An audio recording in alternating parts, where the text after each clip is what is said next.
From Lagos, the nation's commercial capital, this is the News at 10. Live from Channels Television. Reporting tonight, Ayotunde Balogun.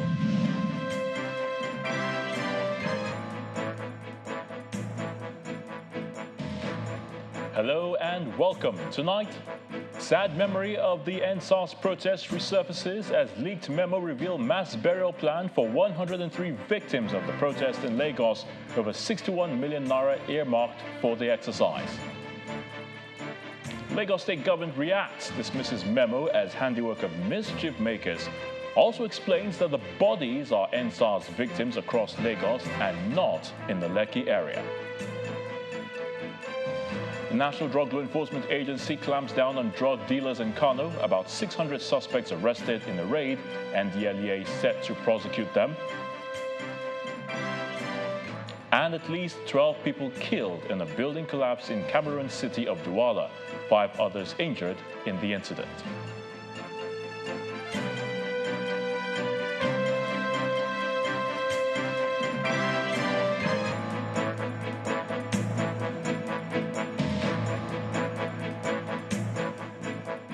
We begin tonight with the leaked memo that has gone viral on social media and addressed to the Lagos State Ministry of Health, requesting for 61,285,000 naira for a mass burial of 103 persons believed to have died in the 2020 EndSARS protest. The memo, dated July the 19th this year, is seeking the processing of funds after its approval by the state governor.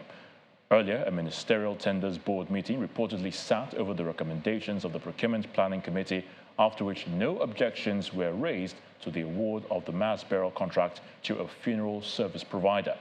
The 5-paragraph leaked memo also directs that relevant taxes and deductions are remitted by the approved company.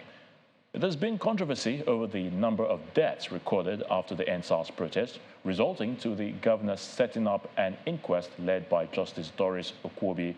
The memo is coming over 2 years after the widespread protests across the country. For months, both the Lagos state government and indeed the federal government have consistently denied any mass killing of EndSARS protesters. And in its response, that is, the Lagos state government dismissed the viral memo on EndSARS mass burial, says it is the handiwork of mischief makers. In a release by the Permanent Secretary, Ministry of Health, Dr. Olusegun Ogboye, the government explains that the bodies were picked up from across Lagos and none from the Lekki toll gate. Our correspondent, Amarachi Ubani, reports. The Lagos state government, through its Ministry of Health, has responded to reactions of a mass burial plan for casualties of the 2020 EndSARS incident, saying peddlers of the news are deliberately misinterpreting and sensationalizing a letter from the Lagos State Government's Public Procurement Agency. According to the state government's response in the form of a statement signed by the Permanent Secretary at the Ministry of Health, Dr. Olusegun Ogboye, the Lagos State Environmental Health Unit picked up the bodies in the aftermath of EndSARS violence and community clashes at Fagba, Ketu, Ikorodu, Orile, Ajegunle, Abulegba, Ikeja, Ojota, Ekoro, Ogba, Isolo, and Aja areas of Lagos State. There was also a jailbreak at Ikoyi prison. The 103 casualties mentioned in the document were from these incidents and not from Lekki toll gate as being alleged. For the avoidance of doubt, no body was retrieved from the Lekki toll gate incident. In suit FHC/L/C. It said, contrary to the disingenuous narrative woven around the recently approved mass burial, the hashtag EndSARS panel subpoenaed the Lagos State chief pathologist to produce full records of unclaimed bodies of dead deposited with State Central Morgue during the days immediately after preceding and following the event at Lekki Tollgate on October 10, 2020. According to the statement, the subpoena was at the request of lawyers who represented EndSARS protesters, and the chief pathologist complied. The permanent secretary said, There was not a single finding in the report or ensuing white paper attributing the death of any named citizen listed in the autopsy to the Lekki incident. He said in the aftermath of the EndSARS violence, the Office of the Chief Coroner invited members of the public through public adverts and announcements, citing November 18, 2020 in the Punch newspaper and November 19, 2020 in This Day newspapers, who had lost loved ones or whose relatives had been declared missing between October 19 and 27th of 2020 from various clashes as mentioned, to contact the Department of Pathology and Forensic Medicine of the Lagos State University Teaching Hospital to help with the identification of casualties deposited in state-owned morgues, and relatives were to undergo DNA tests to identify purposes. According to the statement, after almost 3 years, the bodies remain unclaimed, adding to the congestion of the morgues. Thus spur the need to decongest the morgues, a procedure that follows very careful medical and legal guidelines in the event that a relative may still turn up to claim a lost relative years after the incident. On that note, the Lagos State government appealed to those it called rumor mongers to allow hapless families of the unclaimed loved ones deserved closure. Let's take you back now to our lead story on that, a leaked memo that has gone viral on social media and addressed to the Lagos State Ministry of Health requesting for 61,285,000 naira for a mass burial of the 103 persons believed to have died in the 2020 EndSARS protest. We'll now bring you a report on the events and bring you up to speed, that is, on the events that has led to this latest development. And our correspondent, Dari Dewu, tells us more. More than 2 years after the widespread EndSARS protests against police brutality, the Lagos State Governor Babajide Sanwo-Olu has approved the mass burial of at least 103 persons believed to have died during the protest. The viral leaked memo on social media addressed to the Lagos State Ministry of Health shows a request for 61,285,000 naira for the mass burial.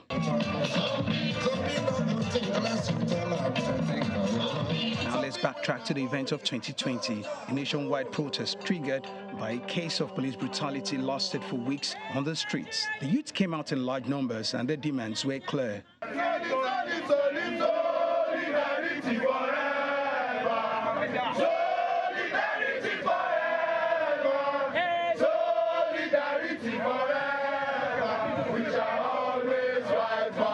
One, immediate release of all arrested protesters. 2, justice for all deceased victims of police brutality and appropriate compensation for their families. 3, setting up an independent body to oversee the investigation and prosecution of all reported police misconduct within a period of 10 days. Among other demands, Governor Babajide Sanwo-Olu, in his immediate reaction to the shooting of October 20, 2020, said no life was lost at the Lekki toll gate. I have nonetheless instructed an investigation into the ordered and the adopted rules of engagement employed by the officers and men of the Nigerian Army that were deployed to the Lekki toll gate last night. Controversy over the number of deaths recorded after the EndSARS protest and other police brutality cases warranted the setting up of an inquest led by Justice Doris Okuwobi. Is it part of his duty to go and be checking whether if a document says body was picked up at this place, prison service, Abuja, Lagos, wherever, is it part of the autopsy process? To go to the prison service and find out. Is that the purpose of an autopsy? Okay, calm down. Now, let me educate you. Hold it. We're not dealing with some. The question has been answered. Carried magazines charged with blank ammunition. And that is why you watch the video. Don't explain the video. And saw. We'll come to the video. I'm only asking you the materials you took there. And you have confirmed you went with rifles, bland whatever, and and live ammunition. In June 2021, a forensic pathologist, Professor John Obafunwa, told the Lagos State Judicial Panel that the coroner's office conducted post-mortem autopsy on 99 bodies between October 20 and 27. The coroner instructed us to conduct autopsies on bodies that came in between the 20th or 21st and I think up to about the 24th.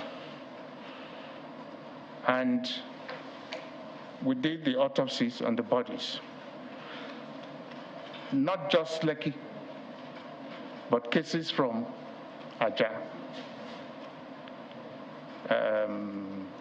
Surulere or something like Ikorodu,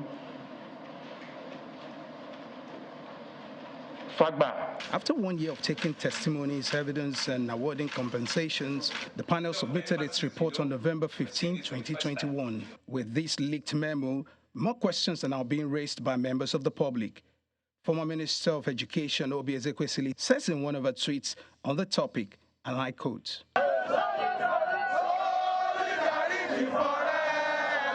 "With this leaked memo, a lot is expected to unfold in the coming days, particularly because both the Lagos State government and the federal government have consistently denied any mass killing of EndSARS protesters."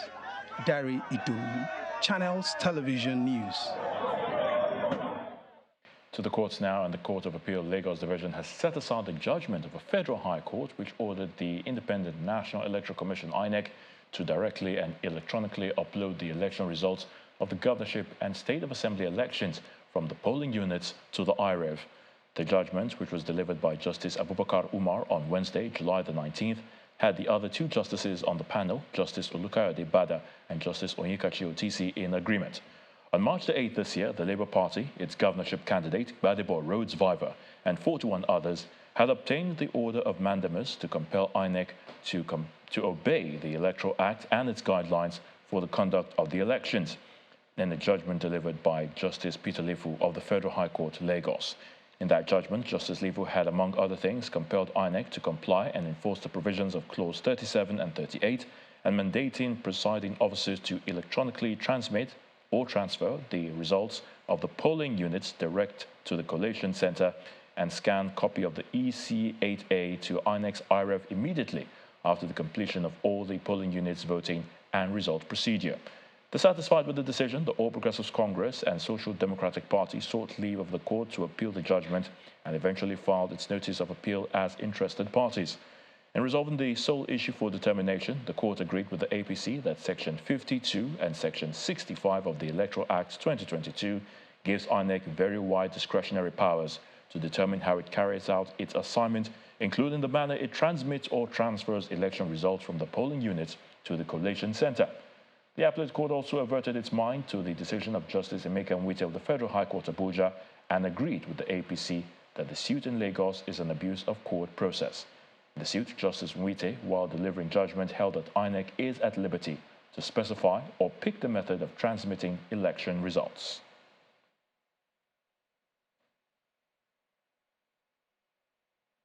Vice President Kashim Shettima has departed Abuja for Rome and St. Petersburg, where he will be representing President Bola Tinubu at two major international summits. At the Rome event, Vice President Shettima will join other global leaders for the first Stock-Taking Moments Summit. During that summit, the Vice President will chair a high-level session themed Innovative Financing for Food System Transformation, the case of Nigeria. He will then proceed from Rome to St. Petersburg in Russia to represent the President at the Russia-Africa Summit, scheduled from Wednesday, July the 26th till the 29th.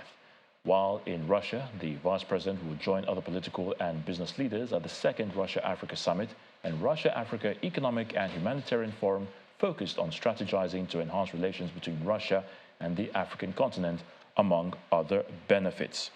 He will also participate in bilateral meetings with representatives of relevant Russian senior government officials and business leaders to discuss relations between Russia and Nigeria.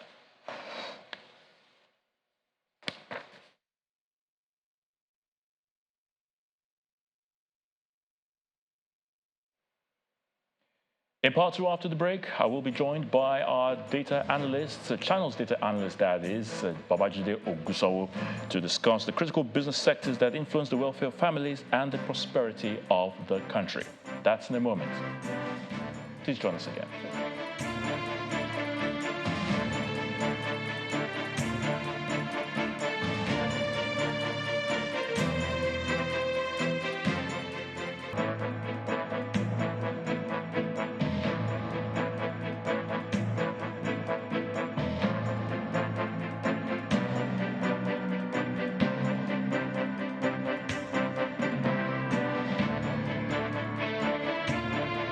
Welcome back. If you just joined us, you're watching the news at 10, coming to you live on Channels Television Lagos. A reminder of our top stories. Sad memories of the EndSARS protest resurfaces as leaked memo reveal mass burial plan for victims of protests in Lagos.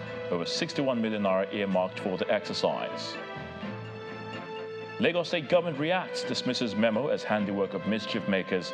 Also explains that the EndSARS bodies are for victims across Lagos and not in the Lekki area. National Drug Law Enforcement Agency clamps down on drug dealers in Kano. About 600 suspects arrested in a raid, and the LEA set to prosecute them.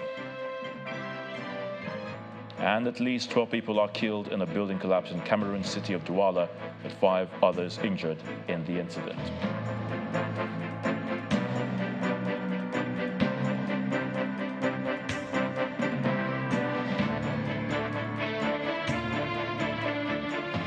The senator representing Edo North Senatorial District, Adams Oshomole, has lamented the level of vandalization of assets belonging to the National Assembly by the immediate past lawmakers, despite the huge security guarding the National Assembly complex. Speaking this evening on our program, Sunday Politics, Senator Oshomole says televisions, air conditioners, and even printing machines allocated to the past senators were looted, as he had to purchase new television sets and printing machines for his office as a senator.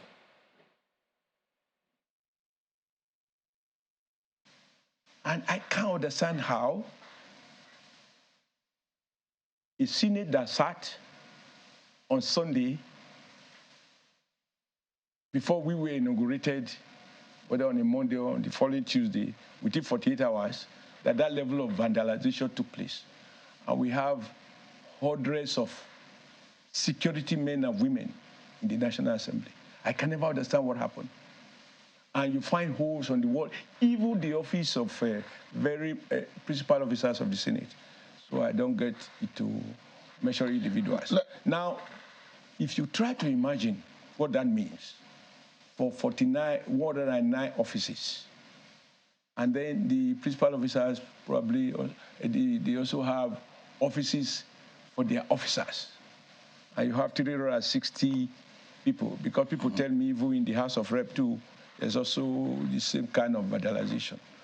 In the background that I'm coming from, a change of tenant, a change of governor or president doesn't mean we will have to replace everything. Yeah, we can remove one picture and hang another one. That should cost money, and not much money. The Socio-Economic Rights and Accountability Project, SERAP, has sued the central bank for failure to delete what they consider unlawful provisions in the CBN's customer due diligence regulations. The CBN had mandated banks and other financial institutions to implement the mandatory provisions on customers' social media handles for the purpose of identification in the CBN regulations. The rights group in the suit is seeking an order of mandamus to direct and compel the central bank to withdraw its directive and delete the unlawful provisions of Section 6 of its Customer Due Diligence Regulations 2023 for being inconsistent with Section 39 of the Nigerian Constitution 1999 and other extant laws. SERAP argues that such information may be used to unjustifiably or arbitrarily restrict the rights to freedom of expression and privacy.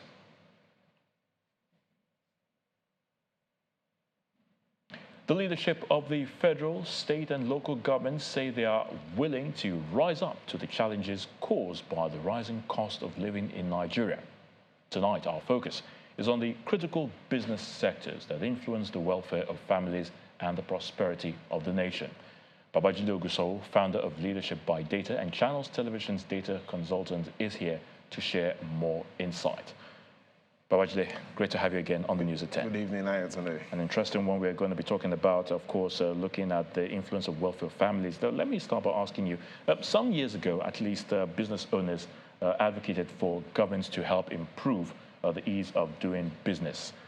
In recent times, well, it appears the cause haven't really changed. Is there any data that points, to the way we do ease of business in Nigeria? Again, just as you started, the discussion was improving the ease of business some years ago. Now, the discussion has moved to reducing the difficulty of doing business. But yes, to that question, yes, there is data that points to what the government needs to do and what the government needs to stop doing. In simple terms, Ayo, tonight I come with some good news and some bad news. But I'd like to start with the good news first. I'd like us to take a look at the best performing sectors, what we'll probably classify as the best businesses to operate in Nigeria, especially if you look at it compared to where we started this journey from with this new government in 2015. Now, what's in front of you are the best performing economic sectors in Nigeria.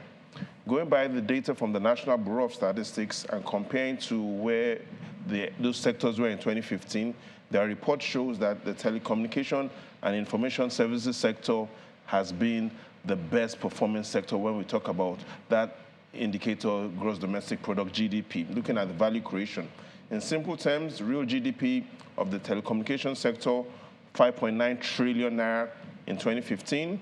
As at the end of last year, it grew by approximately 4.1 trillion naira. So the GDP, real GDP of the telecommunication sector, now 10.1 trillion naira. The fastest growth, again, I repeat, of 4.1 trillion naira real value. The other sectors that have shown significant positive growth, which is where the good news is, crop production. Why is this important? Crop production today is Nigeria's largest economic sector, 17 trillion naira as at the end of last year.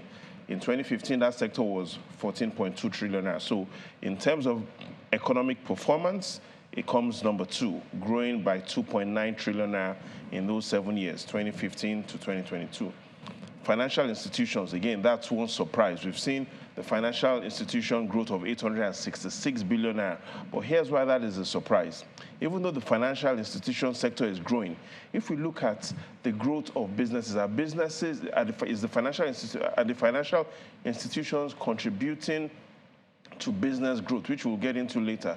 The data shows surprisingly no. So yes, the financial institutions are growing, but they are not necessarily, that growth is not necessarily because they're contributing to the growth of small, medium, or large enterprises. In all, telecommunication sector, crop production, financial institutions, where we belong, broadcasting comes number 4. We've seen growth in the last 10 years, food, beverage, and tobacco. The road transportation sector has grown, trade has grown, other general services have grown, cement and livestock. So the summary is, when we look at the Nigerian economy from the perspective of value creation, where consumers are spending, where some businesses are investing new assets and importing products to generate more consumption, these are the 10 business/economic sectors that we've seen good growth. Well, some relatively good growth, and that's good news. Interesting, good news indeed. So what additional steps, Babajide, should the government take, to help improve the survival and performance of the MSMEs, micro, small, and medium scale businesses? And talking about that, that is where we should talk about the bad news. And if we take a look at the bad news, yes, we've looked at the top 10 best performing sectors in Nigeria, but taking a look at the worst performing sectors is where the government needs to create new policies, create new programs to create a rebirth in these sectors. In summary, what we have in front of us shows that compared to 2015, these sectors are in worse shape. In summary terms, the construction sector, number 1, 2015, as measured by GDP, 2.68 trillion naira, that has declined in 7 years. Right now, that sector, 2.6 trillion naira. General manufacturing, decline. Accommodation and food services, declined. Professional, scientific, and related services, a decline. Textile, apparels, and footwear businesses are struggling, a decline. Even public administration, a decline. Education, declining. Oil refining, declining. Real estate businesses, struggling. That's quite an interesting one there, real estate. Struggling. But the biggest challenge and the worst performing sector in this last 7 years since 2015 is what you have in front of you, crude petroleum and natural gas. A decline of more than 2.3 trillion naira. No other sector in the Nigerian economy has witnessed a more than 2 trillion naira decline compared to where we were in 2015. So what the government needs to do is look at these 10 sectors that are in front of us and stop making assumptions on solutions. We need to conduct more surveys. This can't be a government of assumptions. It has to be a government of facts. And so rather than rush into the providing whatever palliatives or loans or grants, what we need to do with these 10 sectors is for each sector, look across the value chain, and we need to conduct surveys. The government needs to have more information. Based on what we know today, these sectors are performing poorly, but we do not have sufficient reasons, Ayotunde, about why these sectors are performing poorly. Interesting. So what the government has to do is not make assumptions. It can't be a government of assumptions. It has to be a government of facts. We need to find out more information about why are these sectors performing as badly as the numbers show. So which brings us to the final question. How much confidence do you think businesses have concerning policies and programs of government, particularly with the President Bola Tinubu administration? So we don't have data that shows the current level of confidence businesses have, because it's like a question and answer thing. What we normally see is when governments make their policies, businesses react, and then we look at the historical data to find out how much confidence businesses had. So we can look at how much confidence businesses had about the policies of previous years up until now. And then in another 2-3 years, we'll know how much confidence businesses have about these current policies. And if we take a look at one way to measure business confidence is to look at how much businesses are investing in new equipment, investing in new machines, investing in new tools. And if we take a look at that data, gross fixed capital formation, what we'll find is that businesses in Nigeria are not really investing in new equipment. See, for instance, last year, compared to 2021, only a 3% growth. The year before, only a 5% growth. The year before, a decline of 15%.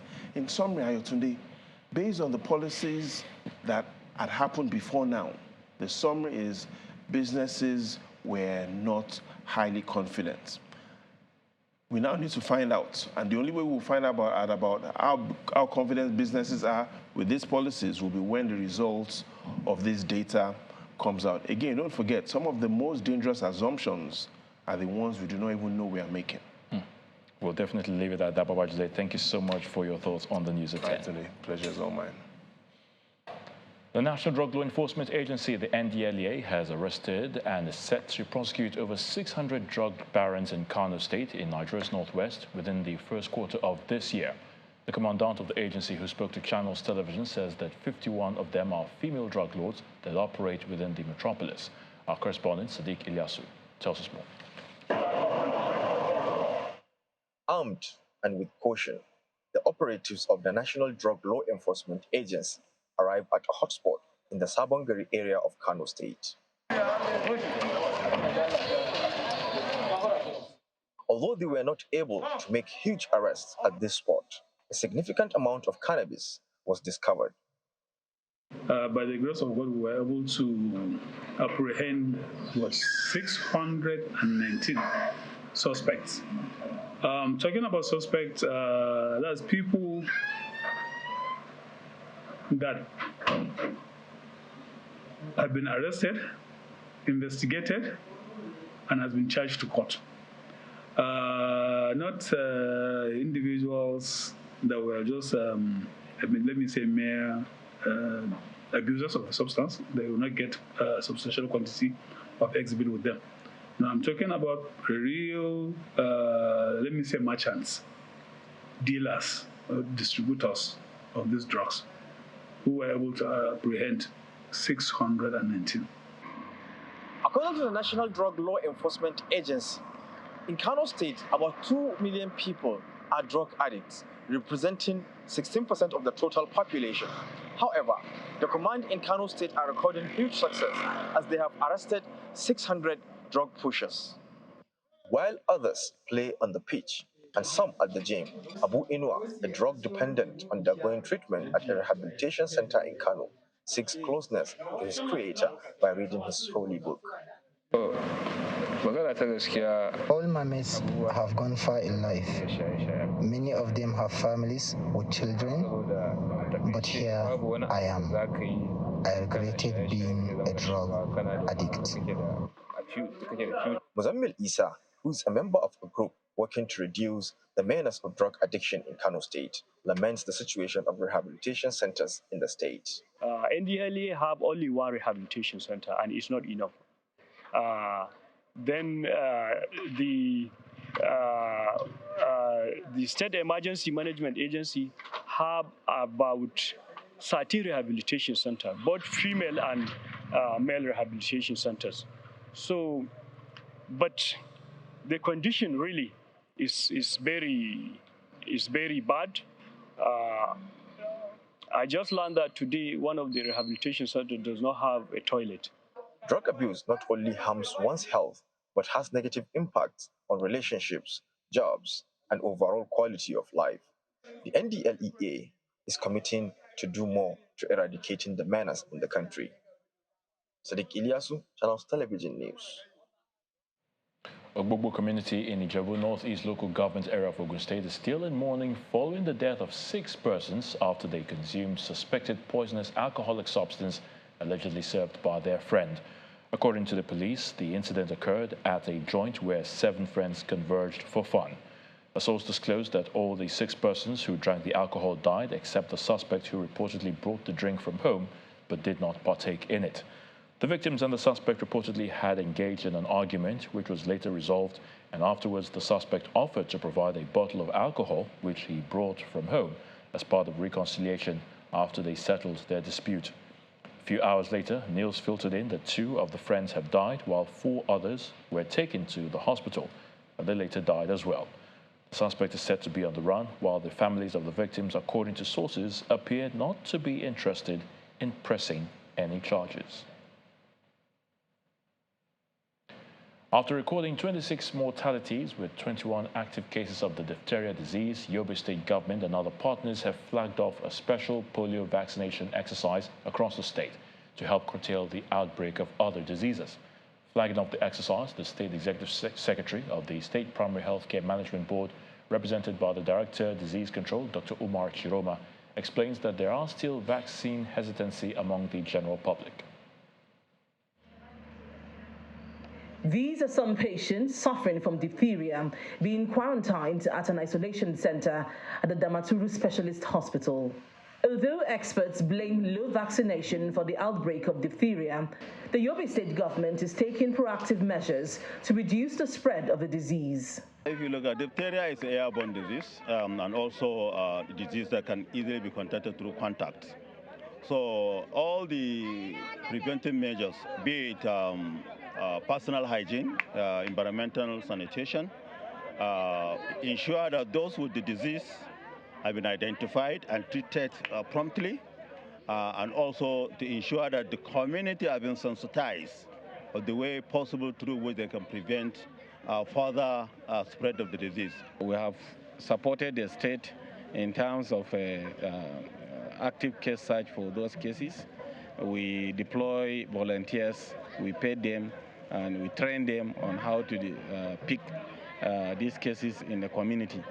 And they are going house to house to search for those cases and advising them to report to the health facilities nearby. The media team in the state is also strategizing on how to effectively communicate with residents on how to avoid contacting communicable and non-communicable diseases. We saw the need for us to come up and look at how we can communicate this effectively to the communities and make sure that we curtail the cases in the state. To further curtail the outbreak of other diseases, the Yobe State government and its partners are not taking chances as they launch a special polio vaccination exercise across the 17 local government areas of the state. Right now we are witnessing the flag off campaign for the campaign against polio. This is an immunization plus this campaign, which is going to be a 4-day activity implementation of house-to-house visitation by a vaccination team to ensure that all children that are from 0 age to 59 months are vaccinated with a potent polio vaccine. This is to prevent children from having poliomyelitis. The Yobe State government promises to continue to put measures in place to minimize the spread of diphtheria and other communicable diseases in the state. The recent statement by President Bola Tinubu at the ECOWAS summit about the need to entrench democracy on the African continent is still drawing reactions. This time, it is the Director General of the National Institute for Legislative and Democratic Studies, Professor Suleiman Abubakar. Professor Abubakar told Channels Television exclusively that the President's statement has set the ECOWAS sub-region and, by extension, the continent on a course that has been abandoned for a while, owing to the absence of effective leadership. He believes the President has, by that statement, shown what the nation's Afrocentric foreign policy will be like and what sacrifices must be made.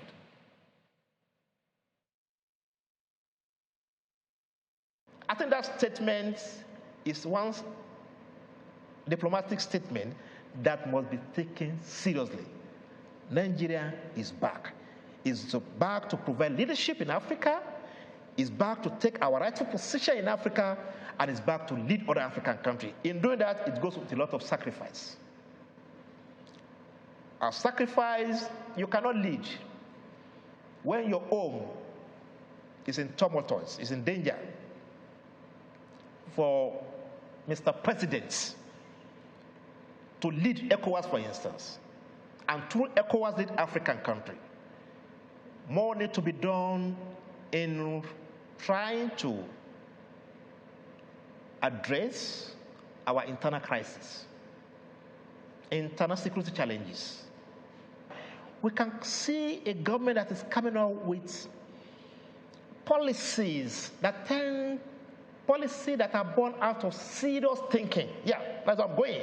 There must be serious thinking, not just policy that you just take without recourse to research. Research institutions must be mobilized to play active role in policy directions of the governments. NIPS of Puru, universities, researchers, our academics, they need to play a role here. Our country is undergoing serious crisis, and we must all support the government of the day in ensuring that policy, be it foreign policy, domestic policy, economic policy, they are policy born out of research, process. For more on that interview with the Director General of the National Institute for Legislative and Democratic Studies, Professor Suleiman Abubakar, do watch Newsnight tomorrow at 9 p.m. right here on Channels Television. Surfrise Technology Nigeria Limited has launched a ride-sharing service across 10 locations in Nigeria. The Chief Executive Officer of the company, Mr. Abdurrahman Bello, launched the app in Abuja, stating that the platform offers a balance of price for the drivers and customers, especially in view of the removal of fuel subsidy. Friends and family gather for the launch of Nigeria's latest ride-sharing application, Surfrides. And surf with stride. Welcome to Surfride, where getting a ride is as simple as The power of technology comes to play as the company offers safety, affordability, and comfort for riders and drivers in a seamless manner. We have people, off-takers. You can invest in this by buying a car and give it to drivers. You give them target, they pay you on a weekly base, monthly base. You get your return. Some people get the return in 8 years. I've seen that. Drivers will be protected. Clients also will be protected by ensuring that you impute your name on the platform. We have over 100 staffs across Nigeria in 10 cities in Nigeria. We have at least 10,000 drivers willing to work with us. Then we brought our commissions down to 10%. No app company does that.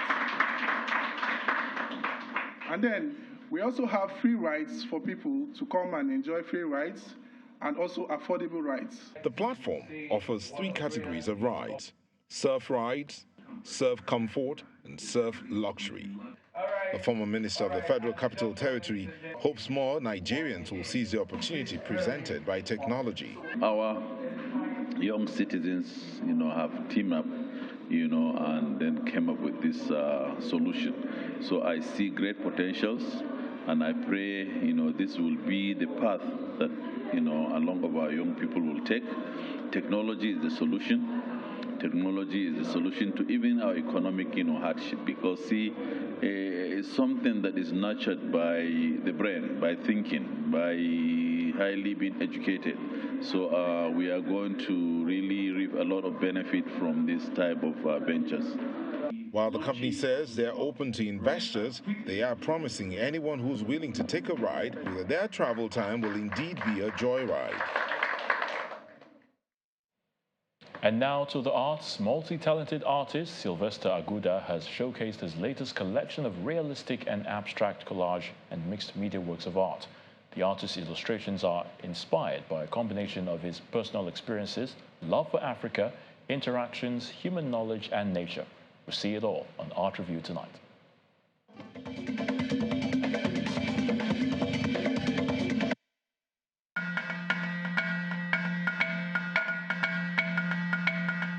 Sylvester Aguda's creative work is once again put on display at this unconventional space in Lagos. Sylvester Aguda is a prolific contemporary Nigerian artist, and his works like to share the story of message of positivity. He likes to celebrate the people that we are as Africans, celebrate our abundance as a people, even our resources. The curator, Ifeanyi Chukwu Oremeka, also walks us through the collection of recent realistic and abstract collage and mixed media works. His style is quite prolific. Sylvester has been able to put together mediums that I didn't even know could be put together, and he works with. He's a mixed media artist, while also being a collage artist. And one thing that stands out for me too is the use of his colors. Sylvester is able to bring colors together. So when you walk into a space where you have the works of Sylvester, you can already feel the positivity even before you begin to hear the messages that have to do with the work. And the messages themselves come with a lot of positivity. So that is one thing that stands out with Sylvester for me. His works have explored the beauty and rights of women with focus on Africa, gender equality, mental health, need for positivity, the beauty of Africa, and nature. In this exhibition, I'm trying to share with you stories about Africa, stories about Nigeria, our tradition, our culture, and you cannot leave this place without being fulfilled.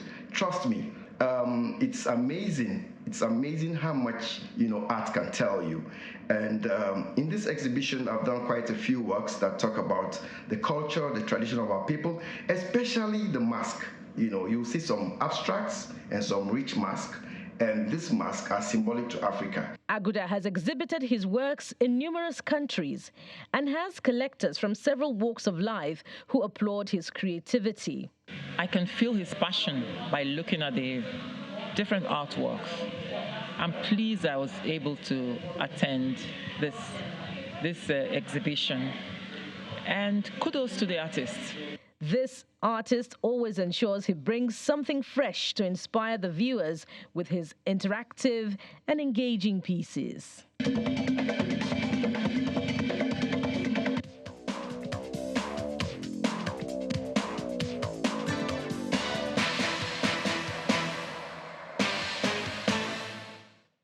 Time now for some sports news, and we'll start with women football. The Super Falcons of Nigeria returned to Brisbane earlier today ahead of their second group game against co-host Australia at the ongoing FIFA Women's World Cup on Thursday, July the 27th. The nine-time African champions had a 15-day training camp in the city in preparation for the tournament.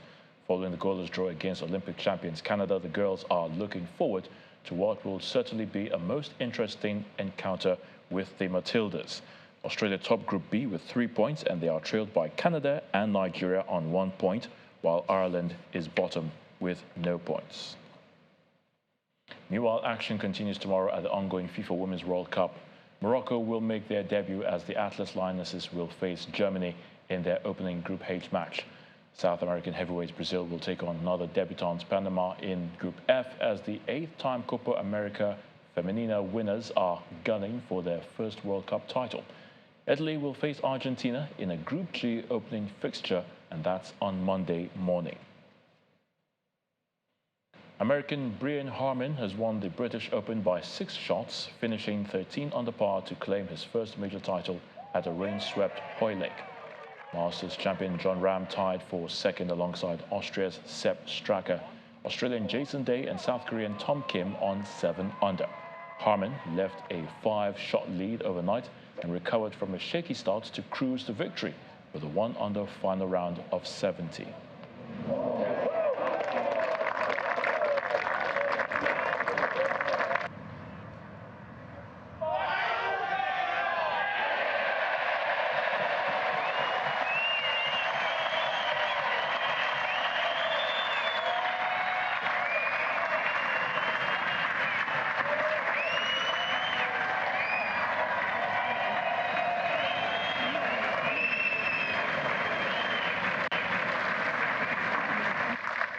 And lastly, I want to thank the RNA for putting together such an incredible championship.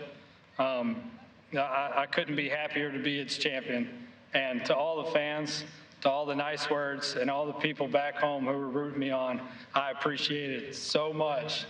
Thank you, thank you, thank you.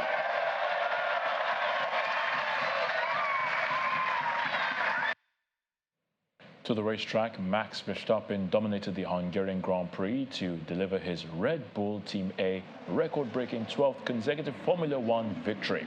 McLaren's Lando Norris took second, with Sergio Perez in the other Red Bull completing the podium at the Hungaroring.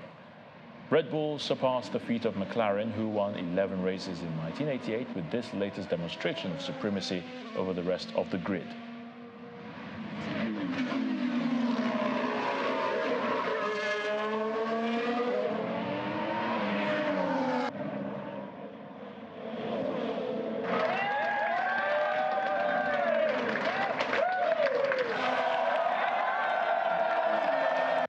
For the team, 12 wins in a row, it's just incredible. What we've been going through the last 2 years is unbelievable, and hopefully, we can keep this momentum going for a long time.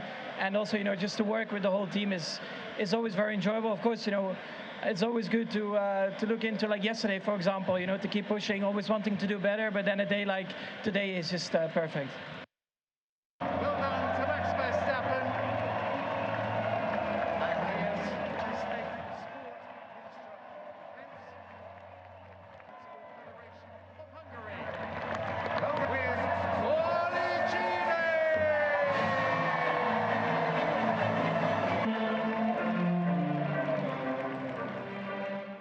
French youngster Léon Marchand was presented with his 400 meters individual medley gold medal by Michael Phelps after the 21-year-old shattered the American's 15-year-old world record at the World Aquatics in Fukuoka, Japan. Marchand, coached by Phelps' former mentor, Bob Bowman, clocked 4 minutes, 02.50 seconds, bettering Phelps' time of 4 minutes, 03.84 seconds, set at the 2008 Beijing Olympics. It was Phelps' last remaining individual world record.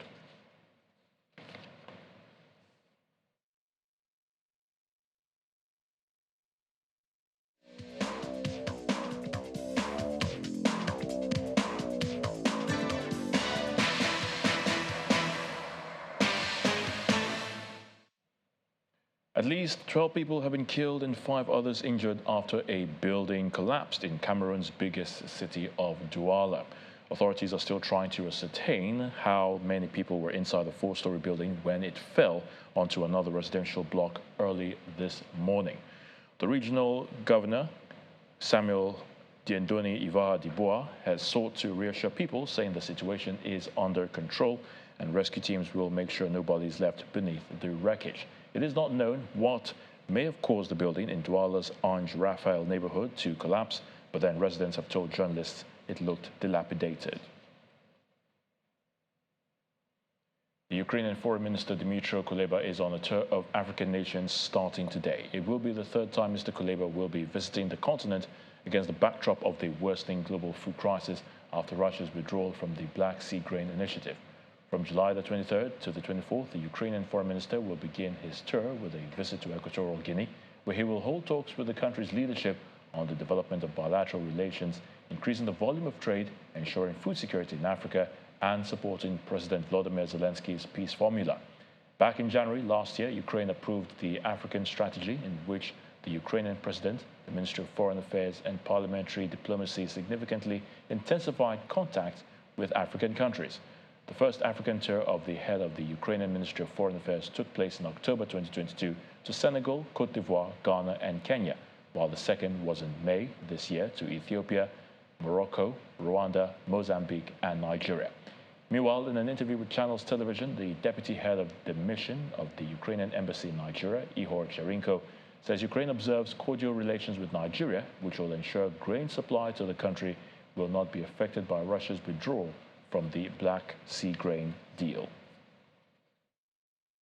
Ukraine has constructive relations with Nigerian government. Ukraine and Nigeria always had good relations, and we are developing it very strongly. For example, just in May was the inauguration of Mr. Bola Tinubu. The Minister of Foreign Affairs of Ukraine came to Nigeria, and it was the first visit of the Minister of Foreign Affairs of Ukraine to Nigeria. And well, what support do we need now? We need, first of all, the support of Nigeria in the international organizations, in United Nations, the support of the resolutions to protect the territorial integrity of Ukraine. And we are very thankful to Nigerian side for voting in favor of such resolutions. Ukraine announced grain supplies, especially to the African states, and especially 25 tons of grain to Nigeria. It is made with the help of the World Food Program, and nothing will change instead of Russian terrorist policy. We are looking with the United Nations as well as with Turkey their ways how to prolong the grain exports instead of Russian barbarianship, what they do in the Black Sea region. Wildfires in Greece's largest island's roads have caused major disruption for holiday seekers as thousands are being forced to flee hotels.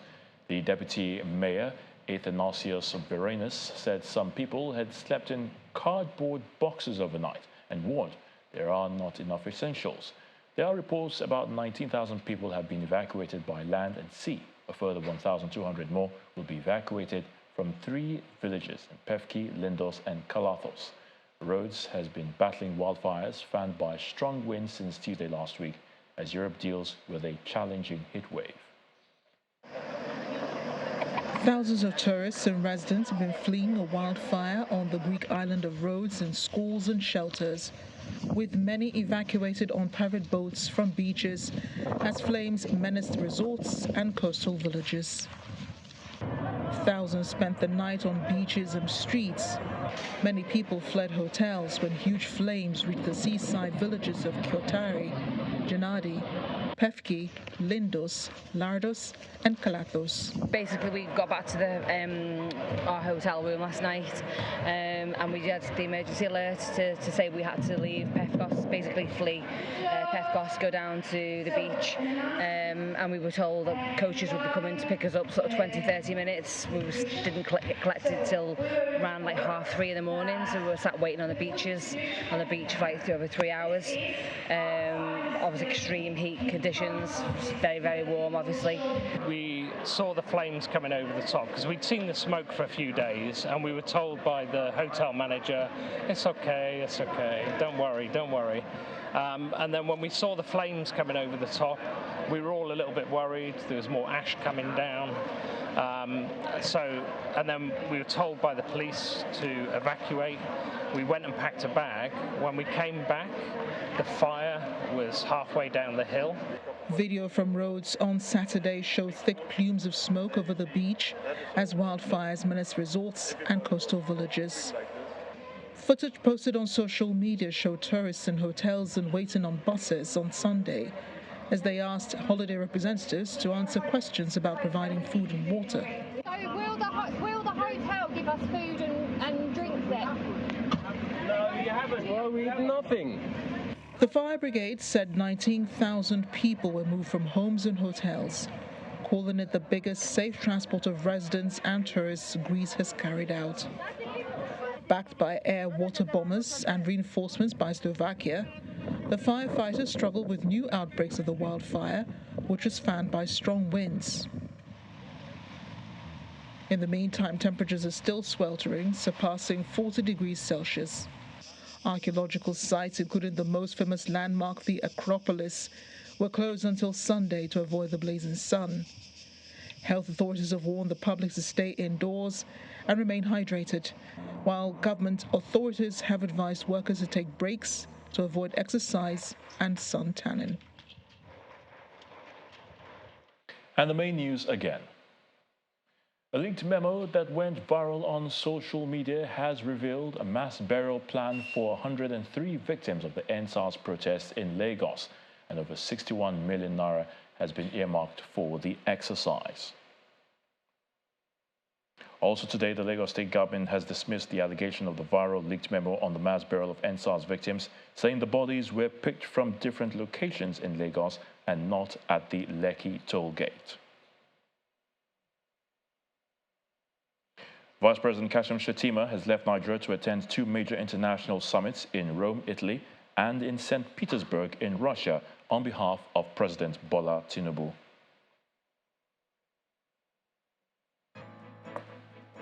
That's the news at 10 tonight. Many thanks for watching. I'm Ayo Tunde Balogun. Do have a good night.